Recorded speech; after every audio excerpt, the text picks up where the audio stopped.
I am going to go across to my colleague Sajeet because he has more to tell us about this union budget. Sajeet, over to you. That's right, Agam. If you look at the union budget, it's more of a consumption-oriented budget as we look at the fine print of the budget documents.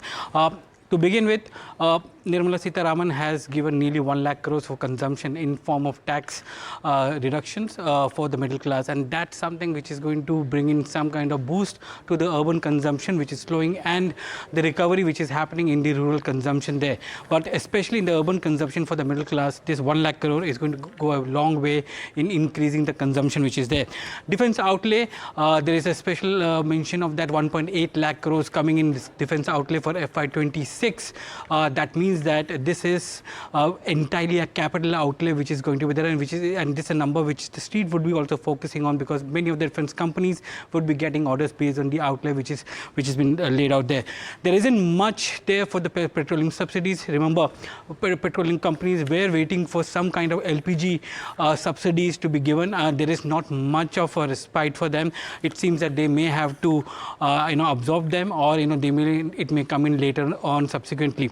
But for FY26, the petroleum subsidies are much lower than FY25, and that's something which is to be there. Communication revenues, which basically include the AGR and penalty and interest, there isn't any change there, though the total allocation has come down from 1.2 lakh revenues to 80,000 odd crores, but the AGR revenues are still there with respect to penalty and interest, and it seems that once the cabinet approves it, there may be a tinkering in this number going forward, and that's something which we'll have to wait.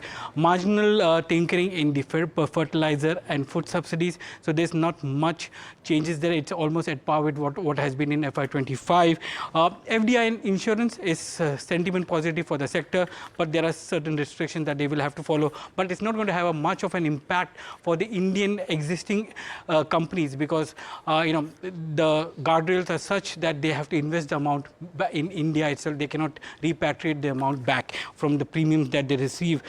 Nominal GDP for FY26 is at 10.1%. They're looking at a tax revenue growth of 10.8%, which is a very conservative approach being taken by the finance minister.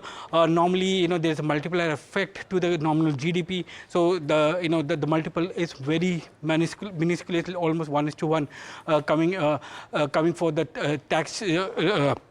GDP growth and the tax receipts which they are looking at there, and capex at 11.2 is a marginal increase to the budget estimate, but revised estimate is around 10.2, so that's nearly a 10% jump there. The street was expecting 12 to 15% jump in capex, but it's not it hasn't come in. They're looking at a very lower capex of 10.18 lakh crores for FY25 as well. The street was expecting around 10.5 lakh crores for FY25, so the capex will be lower for FY25. Based on that, there's a 10% jump which is coming in at 11.2 lakh crores. So that's some of the fine print. There are certain tax changes also which is coming in, and I'm sure Harsh will come in and talk about that as well.